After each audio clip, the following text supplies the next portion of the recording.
आज हम BSc third year के पेपर सेकंड जो कि हमारा ऑर्गेनिक केमिस्ट्री है उसकी यूनिट सेकंड का अध्ययन करेंगे, जिसमें हम अध्ययन करेंगे कार्बधात्विक यौगिक के बारे में। ठीक है, तो आज हमारा टॉपिक है कार्बधात्विक यौगिक, इसे समझना। अच्छा, सबसे पहले समझते हैं कि कार्बधात्विक यौगिक क्या होता है। देखो, शब्द ही अपने आप में बोल रहा है। कार्ब मतलब कार्बन, धात्विक मतलब धातु, मतलब कोई मेटल जुड़ा होगा, कार्बन जुड़ा होगा और इन दोनों से बने हुए यौगिक होंगे। ठीक है, तो इसकी परिभाषा समझते हैं। वे यौगिक जिनमें कार्बन और धातु बंध हो, कार्बन और धातु, मेटल और कार्बन के बीच में बॉन्ड हो, कार्बन धातु बंध बोलेंगे उसे, वो बंध हो, तथा धातु परमाणु कार्बनिक मूलक से जुड़ा हो, मतलब धातु परमाणु डायरेक्ट कार्बन से जुड़ा हो, तो कार्बधात्विक यौगिक कहलाते हैं। ठीक है, तो कार्बधात्विक यौगिक कैसे होंगे? जिनमें मेटल कार्बन बॉन्ड होगा, कार्बन और धातु के बीच में डायरेक्ट बंध होगा, वो यौगिक कार्बधात्विक कहलाते हैं। आगे समझते हैं। अच्छा, किसी कार्बधात्विक यौगिक में कार्बन धातु बंध होना अत्यंत आवश्यक है। कार्बन धातु बंध मतलब देखो यहाँ पे मेटल और कार्बन, ये क्या है? ये कार्बन है। कार्बधात्विक जैसे कोई ऑर्गेनिक कंपाउंड है तो उसका कार्बन है और यहाँ पे धातु जुड़ी हुई है, तो मेटल धात्विक बंध का मतलब कार्बन धातु बंध का होना अत्यंत आवश्यक है, ये इसकी शर्त है। यौगिक में धातु हो और यौगिक में कार्बन हो, ये आवश्यक, इसकी वजह से वो यौगिक कार्बधात्विक हो जाए, ये आवश्यक नहीं है। आवश्यक यह है कि जब यौगिक में धातु और कार्बन दोनों है और उन दोनों के बीच में, कार्बन और धातु के बीच में बंध होना चाहिए। समझते हैं इसे कैसे। इसे हम उदाहरण लेते हैं, सोडियम एल्कोक्साइड। इसका सूत्र क्या होता है? RONA। ठीक है, अब देखो यहाँ पर एल्किल ग्रुप है, इसका मतलब कार्बन है। सोडियम इसका मतलब धातु भी है, धातु भी है और कार्बन भी है, तो कार्बधात्विक यौगिक होना चाहिए, लेकिन नहीं है। क्यों? क्योंकि यहाँ पे धातु सीधे कार्बन से, ना धातु है तो कार्बन से नहीं जुड़ रही है, धातु किससे जुड़ रही है? ऑक्सीजन से। कार्बन किससे जुड़ा हुआ है? ऑक्सीजन से। तो यहाँ पे कोई डायरेक्ट कार्बन और धातु के बीच में बंध है? नहीं है। अतः सोडियम एल्कोक्साइड यौगिक कार्बधात्विक यौगिक नहीं है। क्यों? क्योंकि इसमें धातु परमाणु कार्बन से न जुड़कर सीधे ऑक्सीजन से जुड़ा हुआ है। कहाँ जुड़ा हुआ है? धातु परमाणु ऑक्सीजन से जुड़ा हुआ है। जबकि जैसे हम एग्जांपल देते हैं, कौन से एग्जांपल होता है कार्बधात्विक यौगिकों के? एल्किल लिथियम, सूत्र क्या है? RLi, और डाइएल्किल जिंक, सूत्र क्या है? R2Zl। ये क्या है? कार्बधात्विक यौगिक है। क्यों? क्योंकि देखो यहाँ पे धातु है और एल्किल ग्रुप का कार्बन है, दोनों के बीच में डायरेक्ट बॉन्ड बना हुआ है, तो यहाँ पे कौन सा बंध उपस्थित हो? कार्बन धातु बंध उपस्थित है ना। तो समझते हैं कि एल्किल लिथियम और डाइएल्किल जिंक कार्बधात्विक यौगिक है, क्योंकि इनमें कार्बन धातु बंध उपस्थित है। ठीक है, चलो यहाँ तक हमारा समझ में आ गया। जो बेसिक फॉर्मूला है इसका, मतलब बेसिक कॉन्सेप्ट है कार्बधात्विक यौगिकों का, वो क्या बोल रहा है कि धातु और कार्बन के बीच में डायरेक्ट बंध होना चाहिए। ठीक है, ये बात समझ में आ गई। चलो आगे बढ़ते हैं हम। मिश्र कार्बधात्विक यौगिक कौन से हैं? अच्छा, कार्बधात्विक यौगिकों में कुछ एक अपवाद है, उसको छोड़ दो फिलहाल, नहीं तो फिर कंफ्यूज हो जाएंगे। समझते हैं मिश्र कार्बधात्विक यौगिक कौन से हैं। ऐसे कार्बधात्विक, मिश्र कार्बधात्विक, देखो सूत्र से समझते हैं, कार्बधात्विक तो हो लेकिन मिक्स टाइप के हो, तो इसमें समझते हैं ऐसे कार्बधात्विक यौगिक कौन से? कार्बधात्विक यौगिक जिसमें कार्बन और धातु के बीच में बंध हो, जिनमें धातु कार्बन बंध के साथ साथ धातु हेलोजन बंध भी उपस्थित हो।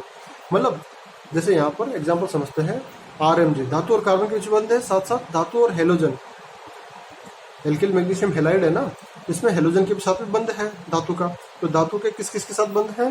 धातु का कार्बन ग्रुप के, मतलब कार्बन के साथ बंध है, और धातु का हेलोजन के साथ बंध है। तो ये यौगिक क्या कहलाएंगे? मिश्र कार्बधात्विक यौगिक, एल्किल मैग्नीशियम हेलाइड। दूसरा है डाइएल्किल टिन डाइहेलाइड, R2SnX2। यहाँ पर क्या है?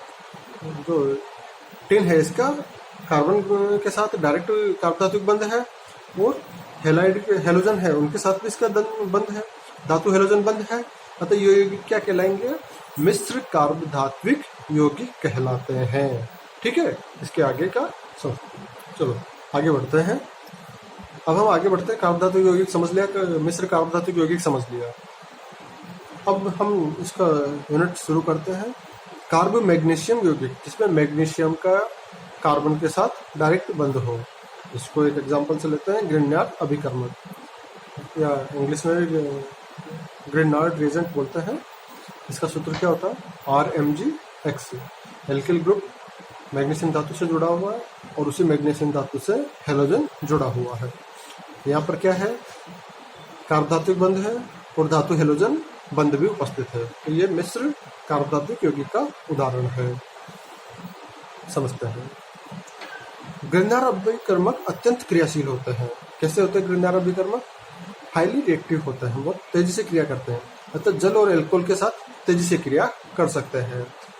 जल और एल्कोहल से बहुत तेजी से क्रिया करते हैं, तो इसकी अभिक्रियाओं में हमें उत्पाद शीघ्रता से प्राप्त होते हैं। अतः ग्रिग्नार अभिकर्मक को बनाने के लिए, ग्रिग्नार अभिकर्मक जल से या एल्कोहल से बहुत तेजी से क्रिया करते हैं, तो जब बनाएंगे तो हम ऐसी प्रक्रिया का निर्धारण करेंगे जिसमें उत्पाद या उत्पाद के रूप में कोई जल या एल्कोहलिक समूह न निकलते हों। ठीक है। अतः इसे बनाने के लिए शुष्क ईथर में मैग्नीशियम धातु की एल्किल हैलाइड के साथ क्रिया करवाई जाती है। एल्किल हैलाइड की क्रिया करवा रहे हैं, RX क्रिया करवा रहे हैं मैग्नीशियम के साथ, तो उत्पाद क्या प्राप्त हो रहा है? एल्किल मैग्नीशियम हैलाइड, जिसे क्या बोलेंगे? ग्रिग्नार अभिकर्मक। अब यहाँ एक शब्द हमने काम में लिया शुष्क ईथर का। शुष्क ईथर क्यों काम में ले रहे हैं? हमने पहले ही बोला है कि ये जब भी कोई भी नमी हो इसके संपर्क में, तो उसके साथ शीघ्रता से क्रिया करता है ग्रिग्नार अभिकर्मक और दूसरे उत्पाद बना देता है। यहाँ पे शुष्क ईथर इसलिए काम में ले रहे हैं क्योंकि नमी की वजह से कोई दूसरे उत्पाद प्राप्त ना हो जाए। तो ड्राई ईथर यहाँ पर बहुत इंपॉर्टेंट रोल प्ले करता है। ये खास तौर पे ध्यान रखते हैं हम कि शुष्क ईथर, शुद्ध और शुष्क ईथर काम में लें, इसमें न कोई अशुद्धि हो और न ही नमी हो। ठीक है। तो हम देखते हैं, दोबारा रिएक्शन देख लेते हैं। एल्किल हैलाइड की मैग्नीशियम से क्रिया करवाते हैं, शुष्क ईथर की उपस्थिति में एल्किल मैग्नीशियम हैलाइड प्राप्त होता है, जैसे कि क्या बोलते हैं? ग्रिग्नार अभिकर्मक। आगे बढ़ते हैं। अब एल्किल समूह, जैसे यहाँ पर जो एल्किल हैलाइड लिया था, इस एल्किल समूह की जो ग्रिग्नार अभिकर्मक बनाने की प्रति सुगमता कैसी होगी, मतलब कौन इसी ग्रिग्नार अभिकर्मक बनाएगा, उसको देखेंगे। तो मेथिल सबसे तेज बनाएगा, आसानी से बनाएगा, फिर एथिल ग्रुप, फिर प्रोपिल ग्रुप। तो जैसे जैसे परमाणु बढ़ते जाएंगे जो इसकी सुगमता है वो कम होती जाती है। इसे तो यहाँ पे जितना छोटा ग्रुप होगा उतना ही आसानी से ग्रिग्नार अभिकर्मक प्राप्त होता है। दूसरा होता है हेलोजन की सुगमता। देखते हैं, जैसे एल्किल हैलाइड लिया था, एल्किल ग्रुप तो हमने देख लिया कि जैसे मेथिल लिया है, एथिल लिया। अब हेलोजन ग्रुप में कौन सा लेंगे? हेलोजन ग्रुप की भी सुगमता देखते हैं। आयोडीन, ब्रोमीन और क्लोरीन। तो इनकी सुगमता का क्रम क्या होता है? आयोडीन बहुत तेजी से क्रिया दर्शाता है, तो मेथिल आयोडाइड, आयोडीन में आयोडाइड, ब्रोमाइड और क्लोराइड हुआ। तो मेथिल आयोडाइड मैग्नीशियम के साथ क्रिया करके ड्राई ईथर की उपस्थिति क्या बनाएगा? ग्रिग्नार अभिकर्मक बनाएगा, ऐसे एथिल आयोडाइड बनाएगा। ये इसकी सुगमता का क्रम होता है। इसका नेक्स्ट पार्ट है ग्रिग्नार अभिकर्मक बनाने की प्रायोगिक विधि, जिसे प्रयोगशाला में हम ग्रिग्नार अभिकर्मक कैसे बना सकते हैं। चलो उसे नेक्स्ट लेक्चर में पढ़ेंगे। तब तक धन्यवाद।